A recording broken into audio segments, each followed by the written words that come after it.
Okay guys, another drainage line. As you can see, tapos na po yung inner form natin. Tapos yung portion na yun guys, no, we keep it open for the reservation. Yung connection sa RCP pipe natin, no? Pagkatapos ng inspection yan guys sa rebar, pwede nila i-close yung yung form. Okay, yung outer form niya.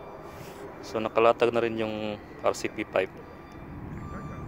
Yan, yung reinforcement concrete pipe natin. Right. So yan yung buong site natin guys. Yung dati sobrang lalim, yung 7 meters na lalim ng tapos na yon. So ngayon nasa mababa na lang tayo, no? Mga 2 meters mahigit na drainage pipeline. Alright. Subscribe to our channel. Thank you.